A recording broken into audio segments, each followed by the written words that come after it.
1999 সাল। আমাদের পাড়ায় এক মধ্যবয়স্ক দম্পতি পাড়ার এক কোনায় থাকা পরিত্যক্ত 6 শতক জমি কিনে সেখানে বাড়ি করে বসবাস শুরু করেন। তাদের ছিল একটি মেয়ে।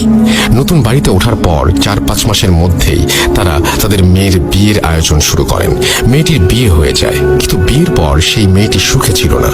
শ্বশুর শাশুড়ি ভালো মনের মানুষ হলেও স্বামী ছিল ভীষণ লোভী।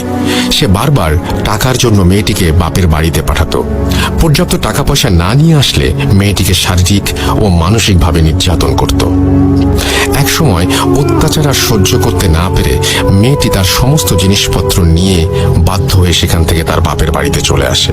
তার স্বামীও খবর পেয়ে সেখান থেকে গোপনে ওৎ পেতে থাকে এবং গভীর রাতে তার শ্বশুর শাশুড়ি ও স্ত্রীকে খুন করে। তারপর সে সমস্ত টাকা পয়সা ও সোনাদানা নিয়ে পালিয়ে যায়। কিছুদিন পর আশেপাশের বাড়ির লোকজন ওই বাড়ি থেকে খুব বাজে গন্ধ পাওয়ায় ওই বাড়ির ভেতরে প্রবেশ করে। বাবা মা ও মেয়ের গলিত লাশ আবিষ্কার করে। এরপর পুলিশে খবর দেওয়া হয়। পুলিশ এসে তাদের লাশ নিয়ে যায় এবং বাড়িটি যেভাবে ছিল সেভাবেই রেখে শুধু গেটে তালা দিয়ে বাড়িটা সিলগালা করে চলে যায়। ঘটনা 1। প্রায় 6 মাস পর ওই বাড়িটি ঠিক পাশের টিন শেড বাড়িটি বিক্রি করে দেওয়া হয়। এবারে এক দম্পতি বাড়িটি কিনে নেন এবং ওই টিন শেড বাসা ভেঙে 3 তলা দালান নির্মাণ করেন।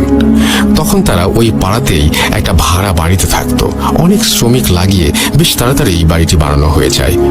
বাড়ি পুরোপুরি রেডি, শুধু রং বাকি। বাড়ি রং করতে মাত্র 2 জন রং মিস্ত্রি আসায় রং করতে তুলনামূলক বেশি দিন লাগছিল। একদিন কাজ শেষ করতে করতে একটু রাত হওয়ায় ওই দম্পতি সেই রাতে তাদের জন্য ওই বাড়ির বারান্দায় ঘুমানোর ব্যবস্থা করে দেয়। মাঝরাতে ঘুমোতে যাবার আগে কোনো এক রং শ্রমিক সিগারেট খাওয়ার ইচ্ছে হলো। সে সিগারেট ও ম্যাচ হাতে ছাদে উঠে যায়। ছাদে গিয়ে সে সিগারেট জ্বালিয়ে ম্যাচটা না নিভিয়েই ওই পুরনো ভবনে ছুড়ে দেয়। পরদিন সকালে ঘুম থেকে ওঠে সেই শ্রমিক এবং দেখে সে বারান্দায় একা, পাশের জন নেই। সে খুঁজতে শুরু করলো। খুঁজতে খুঁজতে সে ছাদে চলে যায়। গিয়ে আবিষ্কার করলো তার সাথে শ্রমিকটি প্রান্তে চৈতন্যহীন হয়ে পড়ে আছে। ঘটনা 2। পরবর্তীতে ওই নতুন বাড়িতে সেই দম্পতি বসবাস শুরু করে।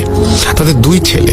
বড় ছেলে ঢাকা বিশ্ববিদ্যালয়ে পড়তো আর ছোট ছেলে ছিল উচ্চ মাধ্যমিকের ছাত্র। ছোট ছেলেটি বিড়াল খুব ভালোবাসতো এবং বাড়িতে 3-4টি পোষা বেড়াল ছিল। একদিন ওই বেড়ালগুলো সন্ধ্যার সময় ছাদে উঠে ছাদের কোনায় থাকা টবে গিয়ে একটা ছোট গাছে চড়ে লাফঝাপ করছিল।